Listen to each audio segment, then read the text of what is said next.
Assalamualaikum warahmatullahi wabarakatuh.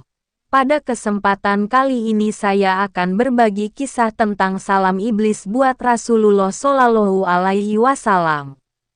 Allah Subhanahu wa Ta'ala telah memerintahkan seorang malaikat untuk menemui iblis supaya dia menghadap Rasulullah Shallallahu Alaihi Wasallam untuk memberitahu segala rahasianya baik yang disukai maupun yang dibencinya.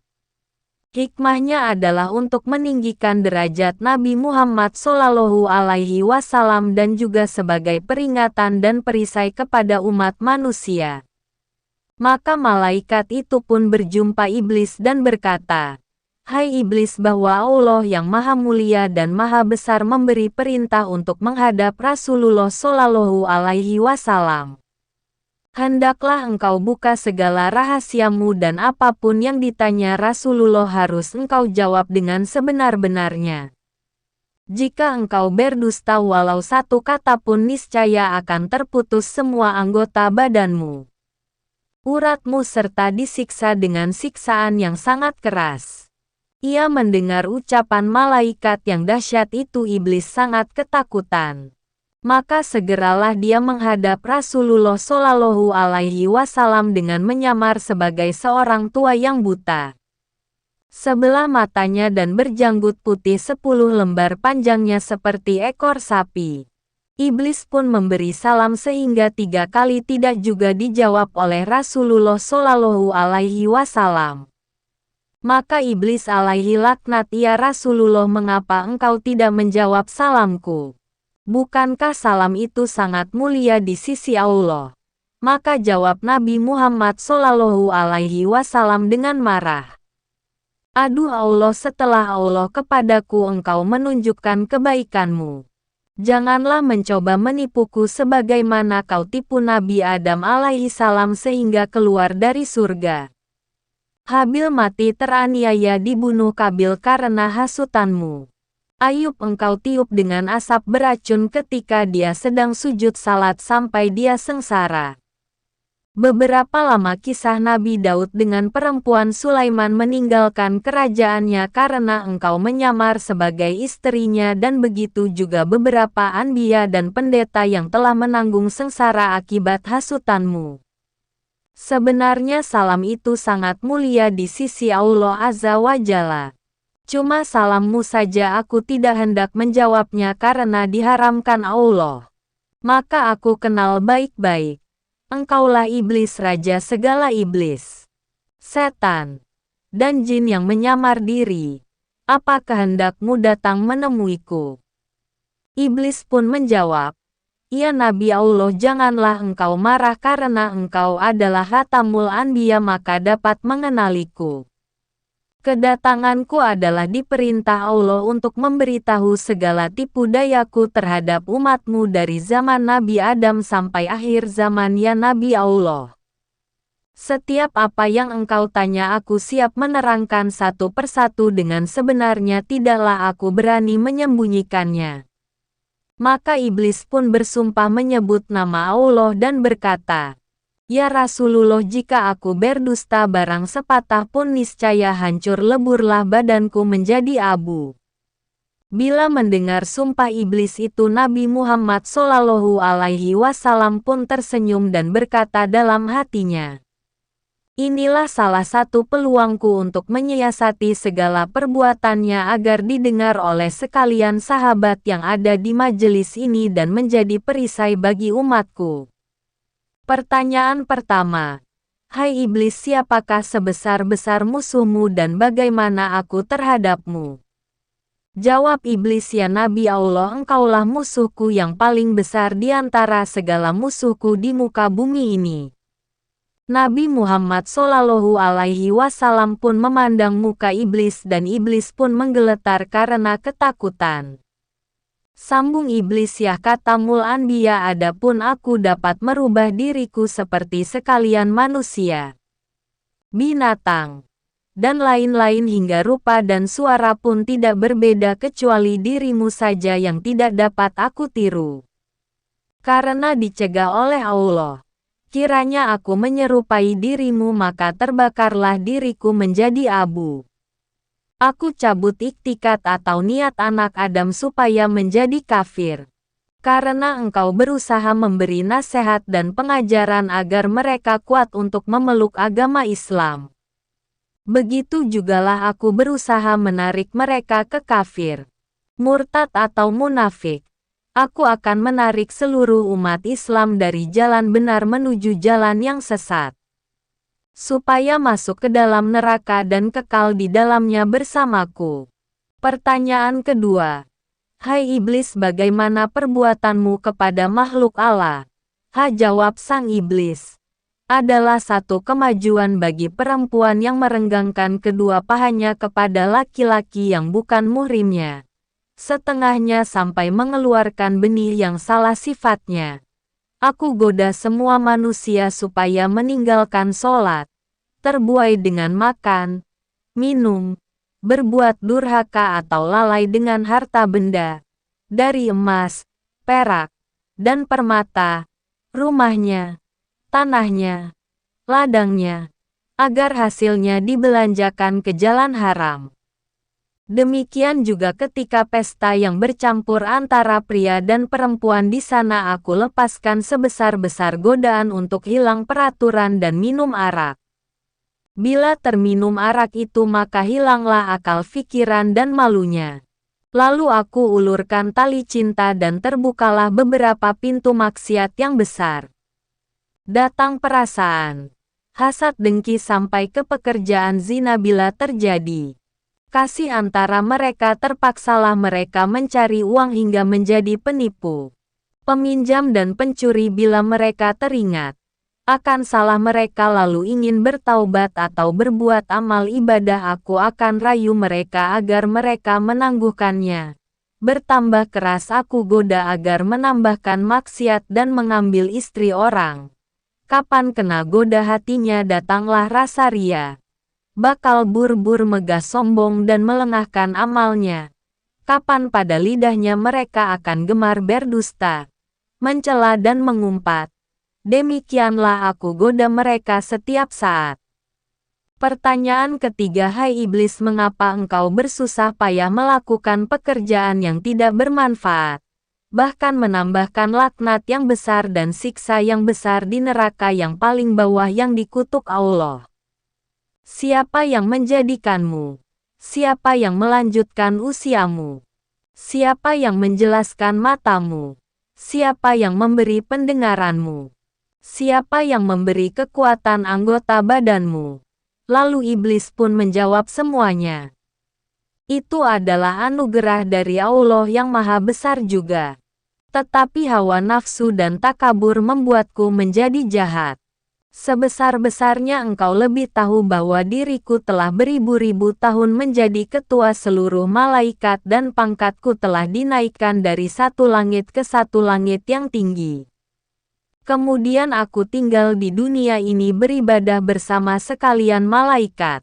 Beberapa waktu lamanya tiba-tiba datang firman Allah Subhanahu wa Ta'ala hendak menjadikan seorang khalifah di dunia ini.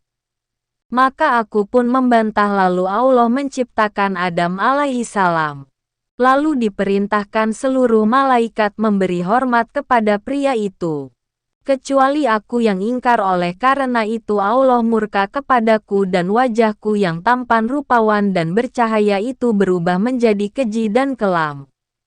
Aku merasa sakit hati. Kemudian Allah menjadikan Adam raja di surga dan dikaruniakan seorang permaisuri Siti Hawa yang memerintah seluruh bidadari.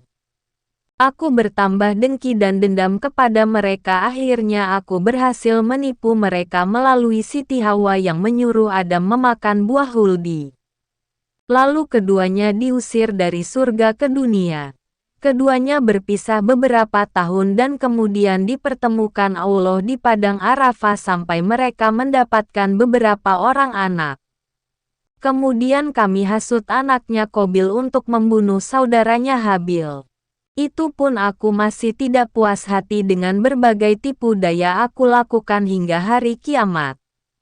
Sebelum engkau lahir ke dunia, Aku beserta bala tentaraku dengan mudah dapat naik ke langit untuk mencuri segala rahasia serta tulisan yang menyuruh manusia berbuat ibadah serta balasan pahala dan surga.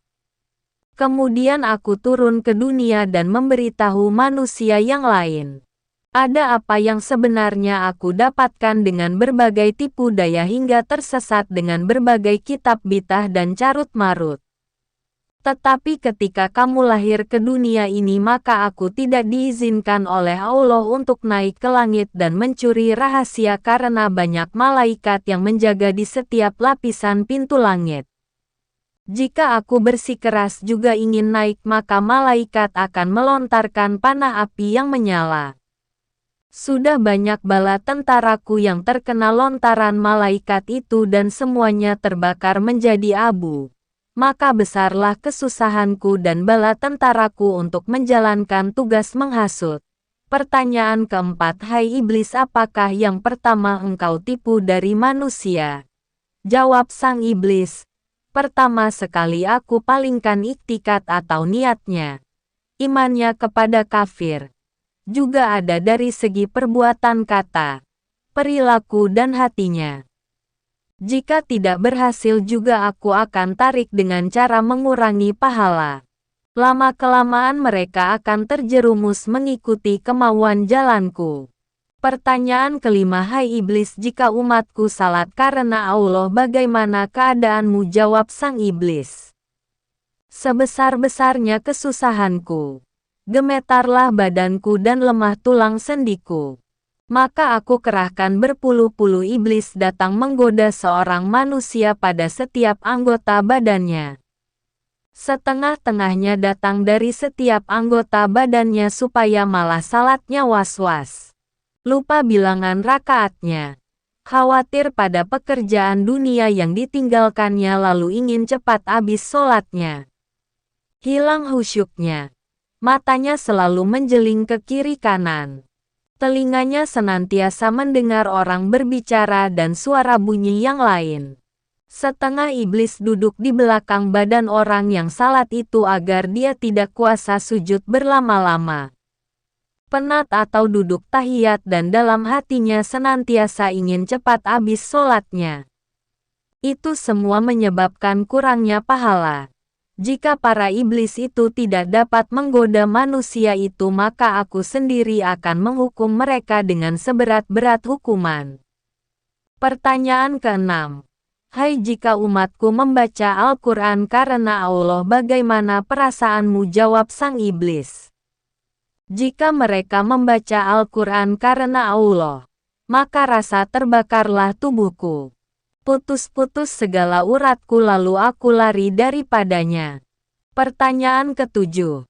Jika umatku mengerjakan haji karena Allah bagaimana perasaanmu? Jawab iblis. Binasalah diriku, gugurlah daging dan tulangku karena mereka telah mencukupkan rukun Islamnya. Pertanyaan kedelapan. Jika umatku berpuasa karena Allah bagaimana keadaanmu? Jawab sang iblis. Ya Rasulullah, inilah bencana yang paling besar. Bahayanya kepadaku bila masuk awal bulan Ramadan maka memancarlah cahaya arasy dan kursi, bahkan seluruh malaikat menyambut dengan sukacita bagi orang yang berpuasa. Allah akan mengampuni segala dosa yang lalu dan digantikan dengan pahala yang sangat besar dan tidak dicatat dosanya selama dia berpuasa. Yang menghancurkan hatiku adalah segala isi langit dan bumi, yakni malaikat, bulan, bintang, burung dan ikan-ikan semuanya. Siang malam mendoakan ampunan untuk orang yang berpuasa. Satu lagi kemuliaan yang berpuasa adalah dimerdekakan pada setiap waktu dari siksa neraka. Bahkan semua pintu neraka ditutup sementara semua pintu surga dibuka seluas-luasnya serta dihembuskan angin dari bawah arsip yang bernama angin siroh yang sangat lembut ke dalam. Pada hari umatmu mulai berpuasa dengan perintah Allah. Datanglah sekalian malaikat dengan garangnya menangkapku dan tentaraku. Jin setan dan ifrit lalu dipasung kaki dan tangan dengan besi panas dan dirantai dan dimasukkan ke bawah bumi yang sangat dalam. Di sana pula beberapa azab yang lain telah menunggu kami. Setelah habis umatmu berpuasa barulah aku dilepaskan dengan perintah agar tidak mengganggu umatmu. Umatmu sendiri telah merasa ketenangan berpuasa sebagaimana mereka bekerja dan bersahur seorang diri di tengah malam tanpa rasa takut dibandingkan bulan biasa. Pertanyaan ke-9. Hai iblis, bagaimana seluruh sahabatku menurutmu? Jawab sang iblis. Di seluruh sahabat juga adalah sebesar-besar seteruku, tidak ada upayaku melawannya dan tidak satu tipu daya yang dapat masuk ke mereka. Karena engkau sendiri telah berkata, seluruh sahabatku adalah seperti bintang di langit. Jika kamu mengikuti mereka maka kamu akan mendapat petunjuk. Abu Bakar As-Siddiq, sebelum bersamamu aku tidak dapat mendekatinya apalagi setelah berdampingan denganmu. Dia begitu percaya padamu sampai dia menjadi Wazirul Azam, bahkan engkau sendiri telah mengatakan, jika ditimbang seluruh isi dunia ini dengan amal kebajikan Abu Bakar maka akan lebih berat amal kebajikan Abu Bakar. Bahkan dia telah menjadi mertuamu karena engkau menikah dengan anaknya Sayyidatina Aisyah yang juga banyak menghafal hadis-hadis. Umar Al-Khattab pula tidaklah berani kupandang wajahnya. Karena dia sangat keras menjalankan hukum syariat Islam dengan seksama. Jika aku pandang wajahnya maka gemetarlah segala tulang sendiku karena sangat takut. Hal ini karena imannya sangat kuat, apalagi engkau telah mengatakan jikalau adanya nabi sesudah aku maka Umar bisa menggantikan aku. Karena dia adalah orang harapanmu serta pandai membedakan antara kafir dan Islam hingga digelari Al-Faruq. Utsman Al-Affan lagi aku tidak bisa bertemu karena lidahnya senantiasa bergerak membaca Al-Quran. Dia penghulu orang sabar. Penghulu orang mati syahid dan menjadi menantumu. Sebanyak 2 kali karena taatnya banyak malaikat datang melewati dan memberi hormat kepadanya. Karena malaikat itu sangat malu kepadanya hingga engkau mengatakan barang siapa menulis Bismillahirrohmanirrohim pada kitab atau kertas-kertas dengan tinta merah niscaya mendapat pahala seperti pahala Utsman mati syahid. Ali bin Abi Thalib pun itu aku sangat takut karena hebatnya dan gagahnya dia di medan perang. Tetapi sangat sopan, santun, alim orangnya. Jika iblis, setan dan jin memandang beliau maka terbakarlah kedua mata mereka. Karena dia sangat kuat beribadah dan beliau adalah kaum yang pertama memeluk agama Islam dan tidak pernah menundukkan kepalanya ke atas berhala. Bergelar Ali Karomallahu Wajhah, dimuliakan Allah akan wajahnya dan juga harimau Allah, dan engkau sendiri berkata, akulah negeri segala ilmu dan Ali itu pintunya, bahkan dia menjadi menantumu semakin aku ngeri kepadanya. Pertanyaan ke-10. Bagaimana tipu daya engkau kepada umatku? Jawab sang iblis, umatmu itu ada 3 macam. Yang pertama seperti hujan dari langit yang menghidupkan segala tumbuhan. Yaitu ulama yang memberi nasihat kepada manusia agar mengerjakan perintah Allah dan meninggalkan larangannya. Seperti kata Jibril alaihi salam, ulama itu adalah pelita dunia dan pelita akhirat yang kedua umat. Seperti tanah, yaitu orang yang sabar, syukur dan ridha dengan karunia Allah. Berbuat amal soleh, tawakal dan kebajikan. Yang ketiga umatmu seperti Fir'aun. Terlampau tamak dengan harta dunia dan dihilangkan amal akhirat. Maka aku pun bersukacita lalu masuk ke dalam badannya. Aku putarkan hatinya ke lautan durhaka dan aku hela kemana saja mengikuti kehendakku. Jadi dia senantiasa khawatir kepada dunia dan tidak ingin menuntut ilmu. Tidak ada waktu beramal ibadah. tidak akan mengeluarkan zakat miskin ingin beribadah. Lalu aku goda agar minta kaya dulu dan saat diizinkan Allah dia menjadi kaya maka dilupakan beramal tidak berzakat. Seperti karun yang tenggelam dengan istana maligenya.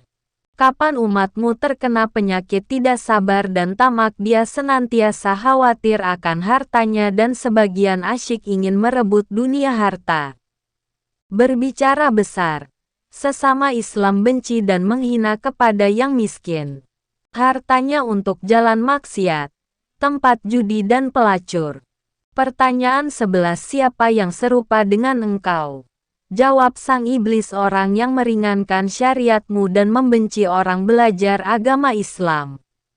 Pertanyaan 12 siapa yang mencahayai akan muka engkau? Jawab sang iblis orang yang berdosa bersumpah bohong. Saksi palsu. Memungkiri janji. Pertanyaan 13 apakah rahasia engkau kepada umatku? Jawab sang iblis jika seorang Islam pergi buang air besar dan tidak membaca doa perlindungan setan. Maka aku gosok-gosokkan najisnya sendiri kepadanya tanpa dia sadari. Pertanyaan 14 jika umatku bersatu dengan istrinya bagaimana engkau? Jawab sang iblis jika umatmu ingin bersetubuh dengan istrinya dan membaca doa perlindungan setan maka larilah aku dari mereka. Jika tidak aku akan bersetubuh dahulu dengan istrinya dan bercampurlah benihku dengan benih istrinya. Jika menjadi anak maka anak itu akan suka pada pekerjaan maksiat, malas pada kebaikan dan durhaka. Ini semua karena kelupaan ibu bapaknya sendiri begitu juga jika mereka makan tanpa membaca bismillah aku yang akan dahulu makan. Mereka makan tidak merasa kenyang. Pertanyaan 15 dengan jalan apa dapat menolak tipu daya engkau? Jawab sang iblis. Jika dia berbuat dosa, maka dia kembali bertaubat kepada Allah menangis. Menyesal akan perbuatannya. Bila marah segeralah mengambil air wudhu maka padamlah marahnya. Pertanyaan 16 siapakah orang yang paling engkau lebih sukai? Jawab sang iblis pria dan perempuan yang tidak mencukur atau mencabut bulu ketiak atau bulu kemaluan selama 40 hari. Disitulah aku mengecilkan diri bersarang, bergantung, berbuah seperti pijat pada bulu itu. Pertanyaan ke-17 Hai iblis siapakah saudaramu? Jawab sang iblis, orang yang tidur meyerap atau telungkup. Orang yang matanya terbuka di waktu subuh tetapi menyambung tidur lagi. Lalu aku akan bangunkan dia hingga terbit fajar. Demikian juga pada waktu zuhur, asyar, maghrib dan isya. Aku beratkan hatinya untuk salat. Pertanyaan 18 apakah jalan yang membinasakan diri engkau? Jawab sang iblis orang yang banyak menyebut nama Allah. Bersedekah dengan tidak diketahui orang banyak, bertaubat, banyak tadarus Al-Quran dan salat tengah malam. Pertanyaan 19 Hai iblis apakah yang memecahkan mata kau? Jawab sang iblis, orang yang duduk di dalam masjid serta beritikaf di dalamnya. Pertanyaan 20 apalagi yang memecahkan mata engkau? Jawab sang iblis orang yang taat kepada kedua orang tuanya. Mendengar kata mereka. Membantu makan pakaian mereka selama mereka hidup. Karena engkau telah bersabda. Surga itu di bawah telapak kaki ibu. Wallahualam bisawab jika ada kata yang salah saya memohon maaf yang sebesar-besarnya. Wassalamualaikum warahmatullahi wabarakatuh.